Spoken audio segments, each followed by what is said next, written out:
pensais pas forcément en être capable, voilà, de quitter la France avec 2 valises et arriver et recommencer à zéro, ouvrir un compte bancaire, voir où faire ses courses, voir toutes les différences avec la France. C'est vraiment totalement différent, donc c'est ça, tout découvrir et voir comment on peut s'adapter. Et moi, je suis assez contente, voilà, de tout ce qu'on a réussi à faire en 2 ans.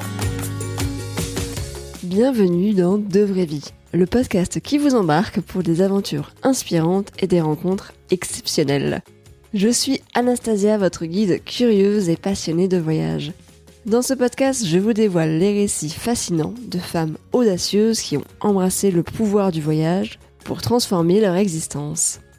Ici, pas de clichés, juste des histoires captivantes qui donneront des ailes à vos rêves et du carburant à votre esprit.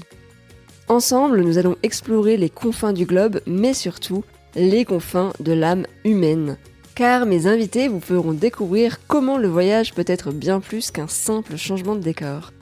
Si vous vous demandez comment tout plaquer pour réaliser vos aspirations les plus folles, comment embrasser l'inconnu sans perdre pied, ou simplement comment adopter une vision nouvelle de la vie, alors vous êtes au bon endroit. Prête pour l'exploration ? Allez, on embarque. Et si la création de contenu avait le pouvoir de vous faire changer de vie ? Si en développant votre communauté, vous étiez capable d'adapter votre vie à vos envies ? Pour certaines personnes, la création de contenu et le fait de devenir influenceuse, ça fait rêver. Et pour d'autres, pas du tout. Dans cet épisode, je reçois Claire, pour qui ce rêve est devenu une réalité. Aujourd'hui expatriée au Canada depuis 3 ans, Claire s'est forgée cette opportunité via la création de contenu. Elle commence par YouTube en 2014, puis Instagram, et découvre TikTok en 2018, alors qu'elle a un projet de tour du monde. Dans cet épisode, on parle du choix d'arrêter ses études pour changer de voie, de partir voyager pendant presque 1 an, de faire des projets pour ne pas subir le retour de voyage et de l'installation au Québec en pleine période Covid. Depuis notre conversation, en juillet 2022, Claire s'est mariée, a obtenu la résidence permanente au Canada et elle est même en attente de pouvoir demander la nationalité canadienne. Donc, pas mal de changements. J'espère que cet épisode vous plaira. D'ailleurs, n'hésitez pas à me le dire ou à me dire votre avis sur tous les épisodes du podcast. J'aime toujours avoir vos retours pour savoir ce que je peux améliorer dans ce podcast. Donc vraiment, n'hésitez pas à me contacter. Et en attendant, je vous souhaite une très bonne écoute. Bonjour Claire. Bonjour. Je suis ravie de t'accueillir sur De Vraies Vies, donc merci beaucoup encore une fois d'avoir accepté mon invitation. Merci beaucoup d'avoir pensé à moi. Alors du coup, j'aime bien quand je commence mes interviews faire un petit retour en arrière pour un petit peu comprendre d'où tu viens, etc. Et j'ai vu que tu étais d'origine de Montpellier. La question que j'aime bien poser, c'est c'était quoi ton rapport au voyage quand tu étais petite ? Je sais pas si tu as fait toutes tes études à Montpellier, est-ce que tu as beaucoup voyagé ? C'était quoi ton rapport ? Oui, alors je suis née à Montpellier et j'ai fait toutes mes études à Montpellier. J'ai jamais déménagé, donc j'ai pas eu cette expérience, voilà, de vivre à l'étranger avant aujourd'hui. Mais mes parents m'ont toujours donné le goût du voyage. J'ai toujours beaucoup voyagé avec eux et donc j'ai toujours eu ce côté voyage, vacances, mais pas expérience de vie voilà, plus poussée que ça. Et tu t'imaginais un jour vivre dans un autre pays ? Oui, ça a toujours été un petit rêve. C'est vrai que de temps en temps, je me renseignais sur les démarches, comment vivre aux États-Unis, par exemple, ou comment vivre au Canada. Je regardais un petit peu tout ce qu'il fallait faire. Ça m'impressionnait toujours un peu. Ça me paraissait assez compliqué, donc ça restait un rêve que j'ai concrétisé donc plus tard pendant mon tour du monde. Puisque tu es aujourd'hui à Montréal. On va revenir là-dessus. Du coup, si je poursuis un peu, donc t'as fait des études de STAPS, donc c'est le sport, hein.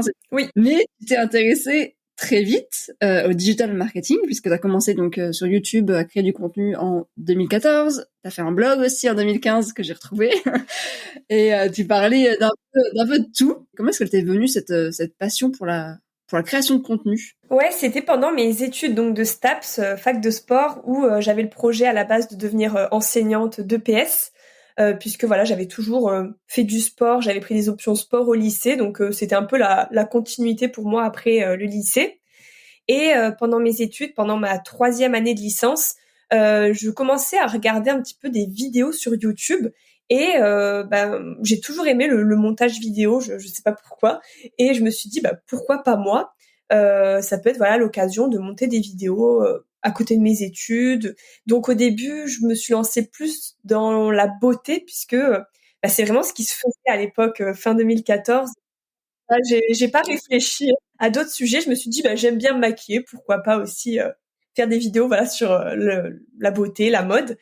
Et au fur et à mesure, bah, de ma chaîne YouTube qui grandissait, je me suis rendu compte que je préférais largement filmer, monter des vidéos, être sur les réseaux sociaux, me renseigner, voilà, sur le référencement, les stratégies, créer un compte Instagram, que mes propres études. Je faisais des stages et je me rendais compte que c'était pas forcément fait pour moi, l'enseignement. Et donc, c'est pendant ma première année de master que j'ai eu une opportunité professionnelle. En fait, il y avait une marque à Montpellier avec qui je collaborais régulièrement, qui m'envoyait des produits et pour qui je faisais des vidéos, qui m'a proposé un poste d'assistant de communication à plein temps pour faire un peu l'autre côté de ce que je vivais, c'est-à-dire proposer des partenariats à des youtubeuses et vraiment à travailler dans ce côté-là de la communication digitale. Et moi, j'ai vu ça comme une opportunité justement d'arrêter mes études qui me plaisaient moins pour directement avoir un poste.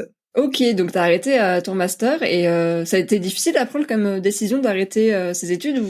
Bah ouais, un petit peu. C'est vrai que j'aime pas forcément arrêter quelque chose que j'ai commencé, surtout que j'ai arrêté un mois avant le concours du CAPEPS pour, enfin un concours que je préparais depuis des années.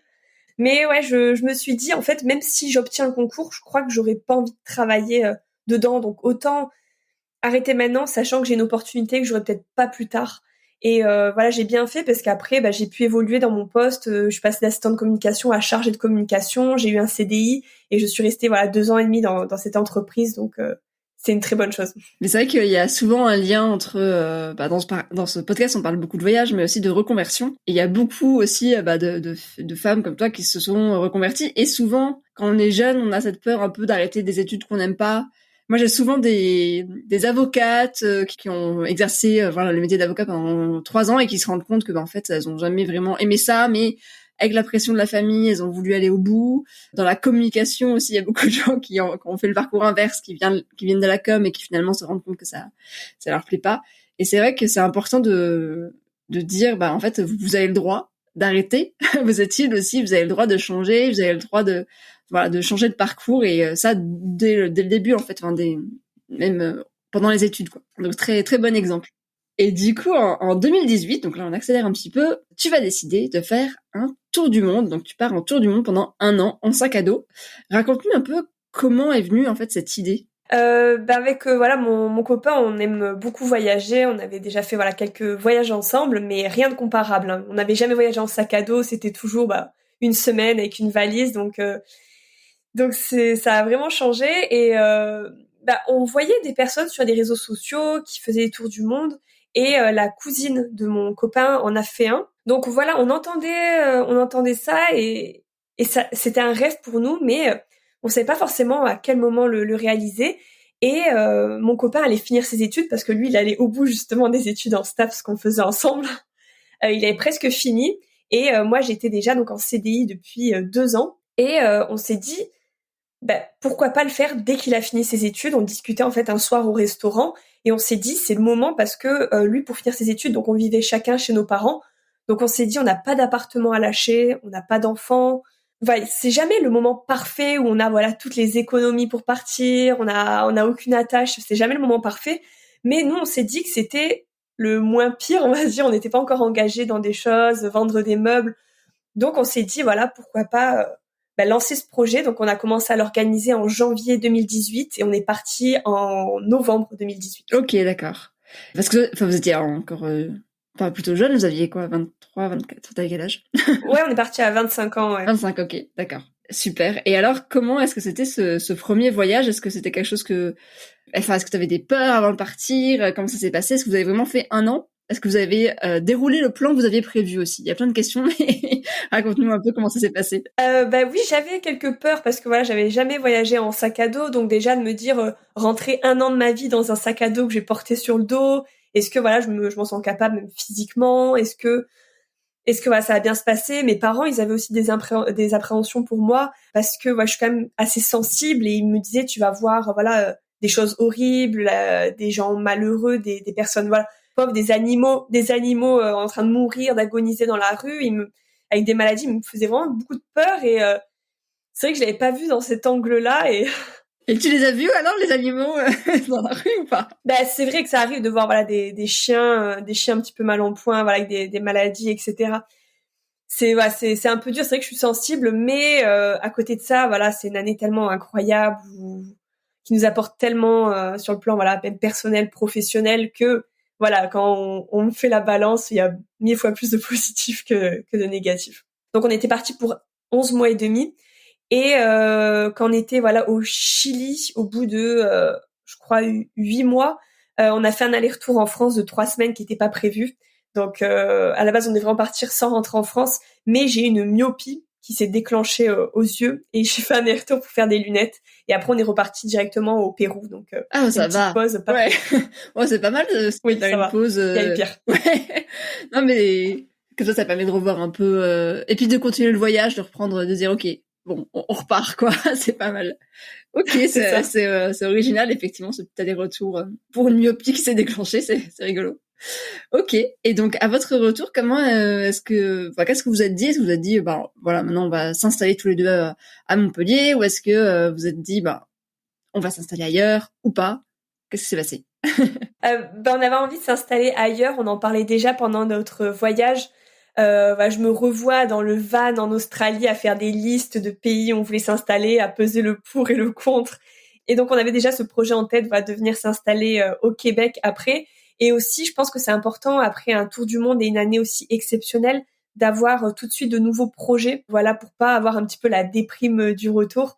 Donc voilà, nous notre projet c'était d'aller s'installer à l'étranger et c'est ça qui a permis aussi de garder de la motivation, des projets, des nouvelles envies après cette année de tour du monde. Ouais, mais tu fais bien d'en parler parce que c'est vrai que on parle souvent du projet Tour du monde, etc. Mais le retour est souvent difficile et souvent mal vécu Ouais. parce que tu grandis tellement aussi pendant 1 an de voyage, t'as énormément changé et puis en fait tu reviens, les gens ont pas forcément changé comme toi, enfin ils ont pas vécu les mêmes choses et c'est parfois difficile, t'as un petit décalage. Bon, fin de la parenthèse.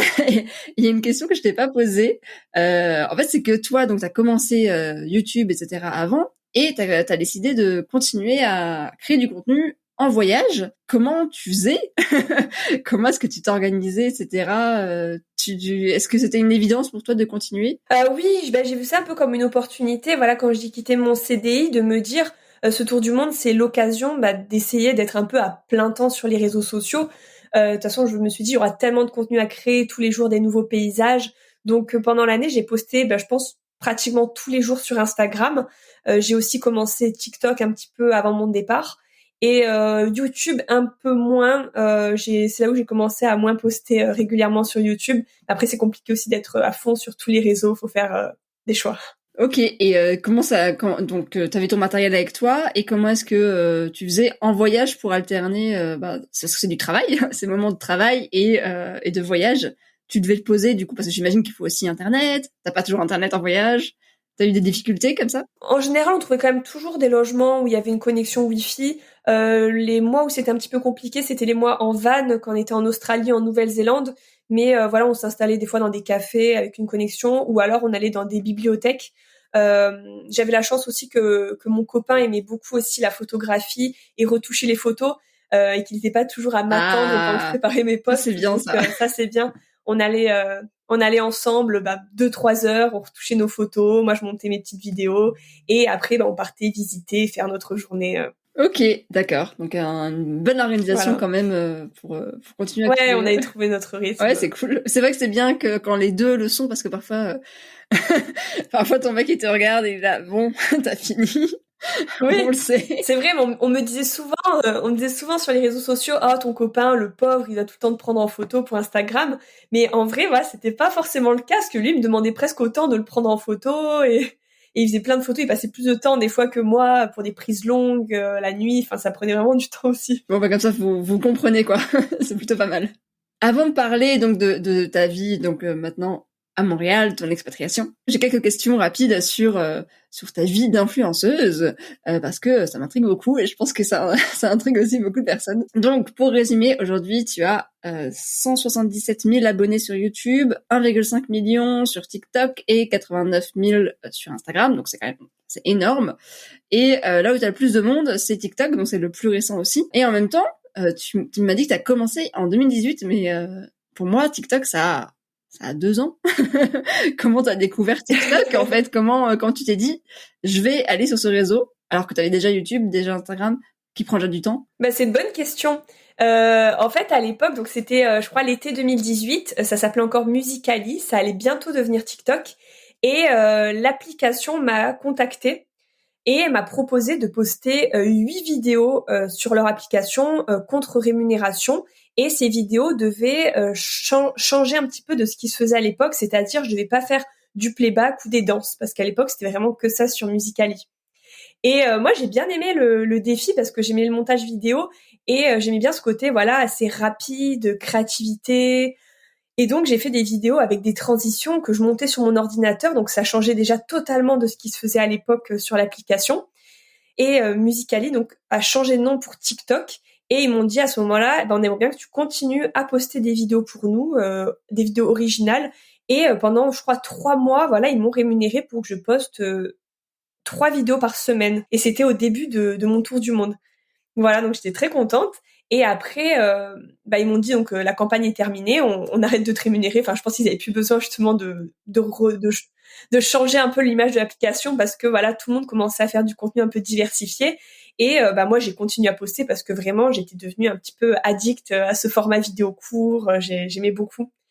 Et voilà, j'ai continué pendant toute, enfin depuis. Ouais, mais c'est vrai que c'est, mais enfin, moi, ça me paraît d'être un travail monstre, en fait. La création, je fais de la création de contenu pour mon compte Instagram et encore, je me suis pas du tout régulière. Mais quand je vois sur TikTok, c'est 2 fois par jour, c'est ça que tu postes? Maintenant, c'est 1 fois par jour. Ouais, maintenant, c'est 1 fois par jour. Mais c'était pendant le premier confinement. Je crois que j'avais 200 000 abonnés et je me suis dit, bon, je suis bloquée chez moi, j'ai moins de choses à faire. Donc, je me suis lancé le défi de poster 2 fois par jour sur TikTok et vraiment de m'y tenir très sérieusement. Et je l'ai fait et ça m'a aidé pendant le premier confinement de passer de 200 000 à 800 000 abonnés très rapidement. Ça a été vraiment très vite. Voilà, pendant le premier confinement, c'était assez fou. J'étais tout le temps sur TikTok. Et tout le monde était Ouais. sur TikTok en même temps. Ouais. Parce que du coup, ouais. Ok. Donc tu as ton activité de création, enfin où tu crées du contenu pour toi, donc TikTok, Instagram, YouTube. Et en plus de ça, si j'ai bien vu, donc tu es maintenant aussi gestionnaire médias sociaux et marketing numérique dans une agence à Montréal en temps partiel. Et t'es aussi social media manager à ton compte, c'est ça? Comment tu t'organises en fait? Oui, c'est ça. Bah, à la base, donc j'étais créatrice de contenu pour mes réseaux sociaux et à côté, voilà, je faisais du social media management pour des marques. Donc je m'occupe de tout créer, une stratégie, faire une veille des tendances, etc. Créer le contenu, répondre aux commentaires. Enfin, je fais aussi du community management. Et donc je fais ça vraiment à temps plein à Montréal. Et j'arrivais à m'organiser, mais il me manquait un peu ce côté contact humain parce que j'étais vraiment 100% chez moi.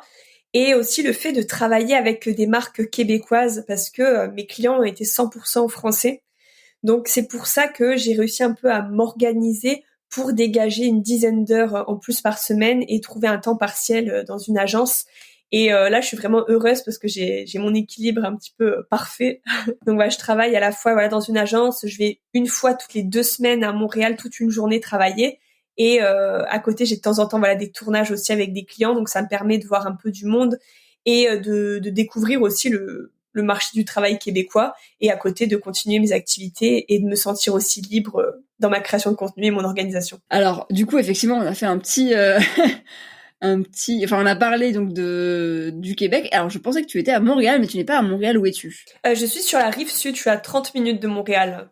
Ok, d'accord. Alors, donc, vous avez décidé de vous installer à Montréal. On va dire Montréal, 30 minutes. Ouais, on va dire à peu près ça. Donc, c'était en septembre 2020. Mais je crois que tu avais déjà visité le Canada en voyage et je crois que c'était même un voyage seul, si j'ai bien suivi. Mais oui. Je Ok, sais pas yes. comment tu le sais, bravo. Alors, est-ce que du coup ce voyage, c'est parce que tu avais fait ce voyage que tu as voulu t'installer là-bas ou comment? Qu'est-ce qui s'est passé en fait? Donc c'était l'été 2018, juste avant de partir en tour du monde. Il y avait le site Ketentao qui propose des séjours linguistiques qui m'ont proposé de venir 1 semaine au Canada pour voilà tester les services. Et il m'est proposé la ville de Winnipeg dans le Manitoba que je ne connaissais pas du tout. Donc voilà, c'était là-bas ma première expérience au Canada et c'est vrai que j'ai beaucoup aimé. J'ai vraiment beaucoup aimé. cette ville, mais je crois que c'est la ville la plus froide du Canada en hiver. Donc je me suis dit, pourquoi pas venir vivre au Canada, mais peut-être pas là-bas. Et j'étais jamais allée au Québec, mais c'est vrai qu'aussi la partie francophone m'attirait, parce que voilà, c'est aussi la facilité en tant que Français de pouvoir être dans une province dont c'est la langue numéro 1. Pourquoi du coup ce pays-là plus qu'un autre? Est-ce que vous aviez vraiment envie de partir vous installer quelque part, c'est ça? Oui, c'est ça, on voulait vraiment s'installer en dehors de la France. Bon, on aimait beaucoup l'Australie quand on y était, mais ça nous paraissait quand même trop loin de la France. L'Australie, on s'est dit, voilà, s'il y a un problème dans la famille, ça fait vraiment beaucoup de trajets par rapport voilà, au Québec. Après, on aimait bien les États-Unis, mais c'était assez compliqué les visas, même pour y rester au long terme. Et voilà, le Québec, pour nous, ça cochait un petit peu voilà toutes les cases, tout ce qui nous attirait. Il y a juste l'hiver qu'on redoutait un peu parce qu'on connaissait pas. Et voilà, mon copain qui est enseignant a eu des facilités aussi pour être embauché par la commission scolaire de Montréal, où il y avait une pénurie d'enseignants pendant la première pandémie. Donc, c'était aussi l'occasion. Ah oui, super. J'ai vu aussi que tu n'avais pas de PVT. Est-ce que c'est un projet où vous vous êtes dit on va s'installer là-bas 1 an? Ou est-ce que vous vous êtes dit en fait on a envie d'autre chose, on va aller s'expatrier là-bas et puis on verra quand est-ce qu'on revient? Ouais, c'était ça. On savait pas combien de temps on partait. On n'était jamais venu à Montréal, mais moi je sentais que ça allait me plaire et qu'on allait rester longtemps. Et ouais, je me suis pas trompée, la ville nous a plu tout de suite. Et donc là, on va attendre septembre, ça fera 2 ans qu'on sera ici, pour commencer les démarches de résidence permanente et pouvoir rester ici à long terme. D'accord, parce que donc t'as pas de PVT, c'est ça? T'as un permis ouvert, comment ça marche? Oui, c'est ça. Donc en fait, c'est mon copain qui a été embauché par la commission scolaire de Montréal en tant qu'enseignant. Donc lui, il a un permis fermé, c'est-à-dire que il peut pas travailler pour un autre employeur. Il est vraiment embauché par la commission scolaire de Montréal. Voilà, il a un visa. Et moi, je l'accompagne en tant que conjoint de fait. Donc on a dû prouver que ça faisait 1 an qu'on vivait ensemble. Et donc moi, je peux l'accompagner et j'ai un permis de travail ouvert. Donc moi, je fais ce que je veux. C'est vraiment bien. Les démarches sont facilitées et moi, je travaille pour qui je veux. Et c'est pareil, t'es pas limité à 1 an en fait. Tu peux rester autant de temps que ton copain en fait reste. C'est ça. Donc là, son visa a été renouvelé pour 3 ans. Donc ça va nous laisser le temps de faire les démarches pour rester ici. D'accord, ok. Et alors, comment s'est passée votre arrivée parce que vous êtes arrivé quand même en pleine pandémie. C'était le septembre 2020, c'était bien entamé, mais c'était encore le début. Comment est-ce que ça s'est passé, cette arrivée? C'était compliqué. Au début, on devait arriver en mars 2020. Ah oui. Donc oui, on devait arriver en mars 2020. On avait pris les billets d'avion, on avait fait notre valise, on avait vendu nos voitures, on avait fait notre fête de départ. Ah oui, c'était vraiment. Voilà. Ouais. Et ouais. Et les frontières se sont fermées, donc on a dû repousser le projet. On a fait tout le confinement chez mes parents et on attendait en fait de pouvoir partir.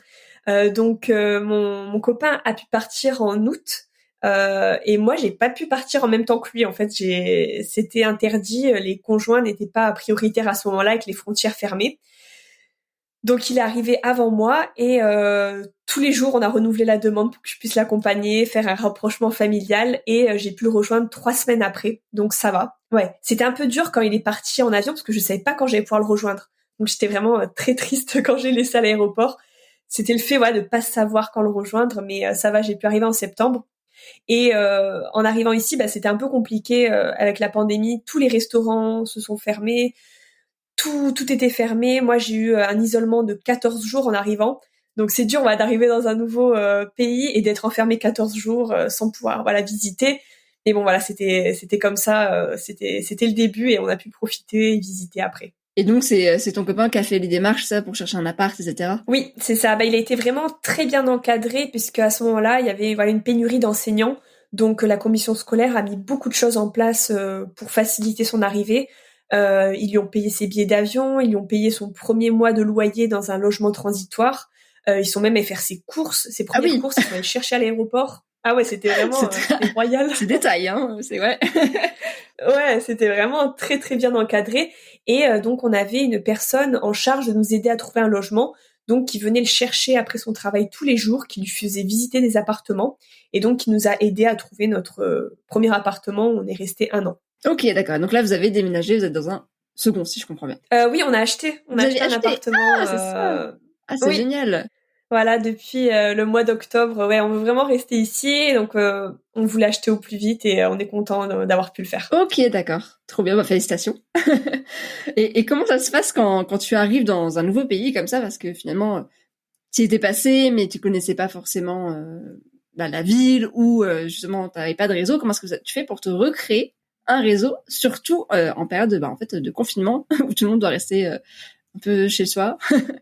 Comment ça se passe? Ouais, c'était compliqué le premier hiver parce que tout était fermé. On n'avait pas le droit non plus d'inviter des gens chez nous et on n'avait pas le droit d'aller chez des personnes. Donc quand il faisait moins 30 degrés dehors, que les cafés, les restaurants sont fermés et qu'on peut pas inviter ni aller chez quelqu'un, ben c'était un peu compliqué. Donc on rencontrait des personnes, mais voilà, on marchait dans la rue avec un café en grelottant, on discutait, mais voilà, ça pouvait pas trop aller plus loin, c'était un peu compliqué. Et au premier printemps, c'était plus facile avec les restrictions qui sont assouplies, le beau temps qui revenait. Et nous, on a rencontré vraiment tous nos amis via Instagram. Donc les réseaux sociaux, c'est ça a voilà du plus aussi pour ça. Il y a des personnes voilà, qui me contactaient, qui me disaient bah moi aussi, je suis française, je suis arrivée à peu près en même temps que toi, on a des points communs, j'aime voyager, donc ça serait bien qu'on aille boire un café. Et j'ai rencontré voilà plusieurs personnes comme ça qui après m'ont présenté leurs amis. Et au fur et à mesure, voilà, on a peu notre réseau comme ça. D'accord, donc d'où l'intérêt d'avoir un compte Instagram, de poster du contenu comme ça. Moi, je trouve ça vraiment bien. C'est ça. En fait, Instagram, je trouve qu'on peut vite trouver une personne avec qui on va matcher en amitié. Quand on regarde les stories, on peut se rendre compte quand même des points communs, si on va s'entendre avec la personne. C'est vrai que c'est un bon point de départ, je trouve, même de discussion. Non mais je suis d'accord. Bah, j'ai eu la discussion aussi avec mon copain parce qu'en fait j'étais en Espagne et je devais rencontrer une fille et je lui dis mais je l'ai jamais vue cette fille en fait, je la connais d'Instagram. Il était là mais trop bizarre de rencontrer quelqu'un en vrai. C'est vrai. Et en fait si parce que t'échanges. Tu participes aux stories, voilà, t'échanges et c'est vrai que c'est cool, c'est un bon moyen. En plus, Ouais. voilà, quand t'es adulte, c'est vrai que c'est compliqué, que tu sois en expat ou pas d'ailleurs, c'est Et oui. compliqué de se faire des amis en dehors de Et oui, l'école mais c'est vrai, hein. et quand t'es indépendant Ouais. aussi. Donc ouais, c'est un très bon Ouais, moyen. c'est vrai que c'est une question d'ailleurs qui revient beaucoup. Il y a beaucoup de personnes qui m'écrivent en me disant j'arrive bientôt à Montréal, comment tu t'es fait des amis, comment on rencontre du monde. Et c'est vrai que c'est une question que beaucoup se posent. Et est-ce que t'as pu rencontrer un peu des Québécois? Parce que j'ai l'impression que c'est assez difficile en fait de rentrer pas en contact avec eux, mais il y a les Français, ils ont une image pas toujours terrible. Je sais pas comment tu le vis toi sur place, comment tu le vois. C'est vrai que c'est plus compliqué puisque les Québécois ils ont leur vie, ils ont leurs amis, ils sont pas à la recherche en fait de nouveaux amis et ils savent en plus que souvent les Français viennent, ils restent pas forcément, ils repartent donc ils ont pas forcément envie voilà de nouer des amitiés comme ça alors que les Français viennent en même temps que nous et ils ont le même but, rencontrer du monde donc quand on veut rencontrer des personnes c'est plus facile voilà de rencontrer des Français et de rester entre nous. Après, on a réussi quand même. Notre ancienne voisine était voilà québécoise et c'est vrai qu'on s'est lié d'amitié avec elle parce qu'elle avait un chien, nous aussi, donc ça a aidé aussi à créer du lien. Et voilà, on a pu rencontrer des personnes maintenant aussi grâce à mon travail là à temps partiel, j'ai pu travailler, discuter plus facilement avec des Québécois, mais Et c'est vrai que oui. c'est pas évident. Ouais. J'avoue que c'est pas évident. Ok, mais c'est vrai que je sais pas si c'est uniquement au Québec ou si c'est partout en fait. Tu vois, moi je prends mon exemple, je suis arrivée à Toulouse en novembre et c'est vrai que les gens que je rencontre, c'est aussi des personnes qui, un peu comme moi, sont arrivées il y a pas si longtemps que ça, parce que c'est finalement et encore que Toulouse, ça va, ils sont ouverts, je trouve. C'est vrai que finalement, quand t'as ton groupe d'amis, tu cherches pas forcément à aller rencontrer de nouvelles personnes, et c'est vrai que c'est jamais évident. Ouais, c'est ça. Moi, je me mets à leur place. Quand j'étais à Montpellier, je cherchais pas forcément à rencontrer de nouvelles personnes. J'avais voilà mon cercle d'amis et j'étais pas forcément à la recherche, donc je comprends totalement. Qu'est-ce que cette expatriation, elle t'a apporté aujourd'hui, enfin jusqu'à aujourd'hui? Ça t'a apporté quoi dans ta vie pro et perso, plutôt perso? Je pense que ça apporte beaucoup. Je pensais pas forcément en être capable, voilà, de quitter la France avec 2 valises, alors que voilà, j'étais chez mes parents, et arriver et recommencer à zéro, ouvrir un compte bancaire, se renseigner voilà sur les forfaits téléphoniques, voir où faire ses courses, voir toutes les différences avec la France, payer voilà, rajouter les taxes. c'est vraiment totalement différent. Donc c'est ça, à tout découvrir et voir comment on peut s'adapter. Et moi, je suis assez contente, voilà, de tout ce qu'on a réussi à faire en 2 ans. Donc ça m'a apporté beaucoup sur le plan personnel. J'ai appris, voilà, à mieux me connaître. C'est aussi le côté du tour du monde aussi qui m'a permis beaucoup de choses, d'être plus ouvert d'esprit, de voir, voilà, les différentes cultures, de les comprendre. Le voyage, ça permet vraiment de s'ouvrir, je pense vraiment beaucoup, avoir une grande ouverture d'esprit. Et après, voilà, pareil sur le plan professionnel, ça m'a apporté énormément. J'ai pas d'exemple concret en tête, mais je sais qu'en tout cas, je suis plus heureuse aujourd'hui et ça m'a beaucoup apporté. Bah tant mieux alors. Et ce serait quoi pour toi, si tu avais un conseil à donner à quelqu'un justement qui a envie de s'expatrier ou qui a envie de partir en voyage et qui a des peurs, qui a peur aussi de se retrouver un peu loin de sa famille, parce que je sais que ça arrive souvent. Il y a des personnes qui ont cette envie mais qui se disent oui, mais la peur de tout quitter, c'est normal. Qu'est-ce que tu donnerais comme conseil à ces personnes-là? Ils peuvent déjà essayer de partir en voyage avant de partir au long terme, de partir peut-être pas trop loin non plus de chez eux s'ils ont jamais tenté l'expérience, si ça peut rassurer. Et après, j'ai vu plusieurs personnes qui sont venues vivre au Québec et qui avaient déjà pris des billets d'avion pour revoir leur famille un moment dans l'année. Donc ça peut être rassurant de partir et de se dire, je sais qu'à cette date-là, je reverrai mes proches ou alors mes proches vont venir me voir.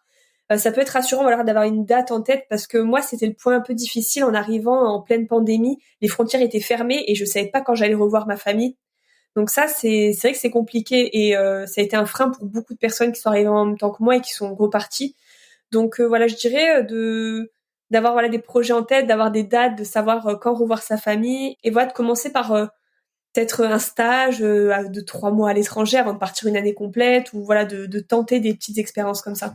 Oui, puisque au final, un billet d'avion, ça peut s'annuler ou ça peut se décaler au pire si vous. Oui. Voilà. Mais c'est vrai que c'est une très bonne astuce ça d'avoir une date, on va dire de fin entre guillemets, si on a peur, comme ça nous rassure. Ouais. Et en même temps, rien n'empêche une fois qu'on est sur place, si on se sent que ça va, de ne pas prendre ce billet ou de faire un aller-retour, quoi. Ouais. Ok, bon bah top. On va parler maintenant de tes projets. Donc on va commencer par tes projets pro, puisque tu as sorti, alors je crois que c'était au mois d'avril, un carnet qui s'appelle Vivre à l'étranger, journal de bord. Est-ce que tu peux nous en parler un petit peu, nous dire ce que c'est? Oui, avec plaisir. C'est un carnet que j'ai fait avec la maison d'édition Aventura Édition. Voilà, ils m'ont proposé de créer un carnet pour aider justement voilà les personnes qui déménagent à l'étranger. Donc c'est pas forcément au Québec, c'est pas forcément pour aller vivre à long terme, ça peut être juste pour une expérience courte de stage ou un PVT. Donc c'est un carnet avec quelques conseils avant le départ, choisir son assurance par exemple, la liste des choses à emporter. Et après c'est vraiment une grosse partie de journal de bord, un peu façon bullet journal, où voilà on va compléter un peu son expérience à l'étranger, les différents jobs qu'on aura fait, les logements où on aura habité. Voilà une grande partie aussi assez libre pour écrire, les dates à retenir. Enfin c'est vraiment un petit peu un suivi, un journal de bord souvenir de l'expérience. Et voilà je suis très contente de l'avoir fait. En plus il est imprimé en France à côté de Montpellier, à Castries. C'est un beau projet, je suis très contente. C'est un peu comme quand comment ça s'appelait quand on était petit, quand on prenait, enfin au collège, moi je faisais ça. J'ai oublié le terme, quand t'écrivais ta vie en fait sur un carnet. Un journal intime. Journal intime, c'est ça. J'avais juste oublié ce mot. Voilà, c'est ça. C'est un journal intime de ton voyage. Ouais. C'est ça, avec la bucket list, les choses qu'on veut absolument faire pendant notre expérience. Enfin, il y a vraiment voilà plein de catégories, même un suivi du budget. Donc voilà, c'est vraiment un peu le carnet que j'aurais aimé emporter avant de partir. Bon, maintenant, je peux l'utiliser maintenant, mais c'est pas trop tard. C'est ça. Et comment elle est venue cette idée? C'est eux qui t'ont contacté et du coup vous avez déconstruit le projet ensemble ou c'est un truc que t'avais envie de faire? Moi, ça a toujours été un rêve de sortir un livre, un carnet, et c'est la maison d'édition qui m'a contactée et parce qu'ils avaient déjà plusieurs livres, par exemple sur les tours du monde, sur voyager en van, voyager à vélo, et ils m'ont fait part voilà de l'idée de créer un carnet pour vivre à l'étranger. Et donc j'ai tout de suite été partante. Ok, super. Et donc si on veut se le procurer, comment est-ce qu'on fait? On peut le trouver sur le site de la maison d'édition Aventura Édition, sur le site Fnac, et on peut le trouver aussi dans certaines librairies, Cultura, Soramps, voilà. D'accord. Bon, après, j'imagine, enfin, je mettrai le lien en description. Et j'imagine que dans ta bio, Instagram et TikTok, il doit y avoir aussi. Oui, oui, oui. Je l'ai trouvé, donc vous devriez le trouver aussi. Ok, bon, bah, super ce projet. Et maintenant, on va parler de ton prochain projet perso, parce qu'il y en a un gros qui arrive. De quoi s'agit-il? Oui, je me marie dans 1 mois. Yes. Dans 1 mois? Ah, mais félicitations, je savais pas que c'était aussi proche. Ah ouais, et ça va? Ouais, le 23 juillet. Oui, ça va. Ben, c'est vrai qu'on a décidé de faire ça au Québec, donc c'était un challenge. C'était un challenge aussi. Mais voilà, on est très contents et ça approche. Et pourquoi du coup avoir choisi de vous marier justement au Québec plutôt qu'en France? C'était important pour toi de le faire à l'étranger? Oui, c'était important. Dans la continuité de notre passion des voyages, du tour du monde. Mon copain m'a demandé en mariage à New York et on voulait faire ça aussi un petit peu de façon originale et aussi pour un peu marquer notre nouvelle vie au Québec et aussi faire découvrir le Québec à nos proches de France qui vont venir à cette occasion aussi. Ouais, c'est une belle occasion, effectivement. Et comment on fait pour organiser un mariage quand on n'est pas dans... Enfin, j'imagine que c'est pas forcément les mêmes codes. Comment tu t'es entourée? Tu fais tout toute seule? Comment tu t'organises aussi? Ah là, moi, l'organisation, ça me... Tout ce que tu fais, ça me... On a commencé à l'organiser l'été dernier, donc en août dernier, et on a décidé de faire un petit mariage. Donc ça facilite grandement l'organisation. On sera à 25, donc voilà, ça aide aussi, ça rassure un peu de se dire que c'est pas un énorme mariage. Et oui, c'est un petit peu différent de la France, donc on s'est beaucoup renseigné sur les démarches. On a vraiment pris les choses une par une. On a décidé de pas prendre d'aide de wedding planner ou autre. On fait tout nous-mêmes. Sachant qu'on est sur place, donc on peut aussi tout visiter, tout faire nous-mêmes, et on est assez autonome, manuel, donc on a envie de faire plein de choses nous-mêmes pour le mariage. Ok, bon bah parfait. Eh ben écoute, ça fait déjà 2 beaux projets, un qui est sorti, un qui arrive très bientôt. Est-ce que t'as d'autres projets qui arrivent dont tu voudrais parler? Non, j'ai pas spécialement. Là, je suis vraiment très focus sur le mariage. Oui, tu m'étonnes. Mais non, après nos projets, c'est en septembre de lancer les démarches pour la résidence permanente parce que les démarches sont pas faciles. Je crois qu'il faut fournir beaucoup de documents. Donc là, ça va être notre prochain projet personnel. Et après, non, professionnel, continuer sur les réseaux sociaux, garder cet équilibre avec mon travail aussi dans une agence à côté. Ça me plaît beaucoup là. J'aime beaucoup le rythme que j'ai en ce moment. C'est bien, mais j'ai l'impression qu'effectivement, t'as toujours un petit temps quand tu arrives dans un nouvel endroit pour savoir aussi ce qui te plaît. Et là, comme toi, tu as commencé à trouver un équilibre et c'est ça en fait qu'il faut mettre en place et se dire ok, c'est même si ma situation ne me plaît pas forcément tout de suite, mais en fait, faut mettre des petites pièces. Enfin, je sais pas. Oui. Je sais pas si c'est clair ce que je raconte, mais voilà. Ouais, non, mais totalement, c'est ça. Tout prend le temps, quoi. Ouais. C'est ça, ouais. En fait, ça allait très vite. À un moment, je sentais que j'étais un petit peu moins heureuse dans mon travail, de toujours être chez moi, de jamais sortir, de pas du tout travailler avec des entreprises québécoises. Et vraiment, du jour au lendemain, j'ai dit à mon copain, j'ai envie de prendre un temps partiel.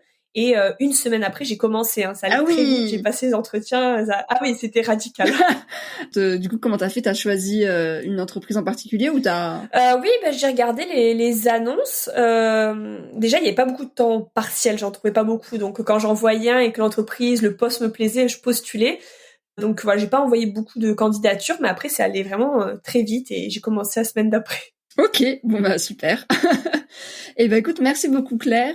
C'était un plaisir d'échanger avec toi. Où est-ce qu'on peut te suivre donc comment est-ce qu'on peut suivre tes aventures? Alors, on peut me suivre sur Instagram, What's Up Claire avec tiré du bas. Ça sera écrit peut-être. Yes, exactement. Voilà, sur Instagram, je poste vraiment quotidiennement. Je mets des stories. C'est un peu l'endroit où je poste le plus. Ensuite, sur TikTok, What's Up Claire, sur YouTube aussi, même si je suis un peu moins active, je continue et j'ai plein d'idées de vidéos. Et voilà.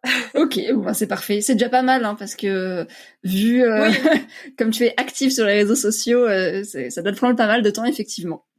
Bon, écoute, c'est parfait. Je te remercie encore une fois et puis je te dis à très bientôt. Merci beaucoup d'avoir pensé à moi. C'était vraiment super sympa de partager mon expérience. Merci d'avoir écouté ma conversation avec Claire.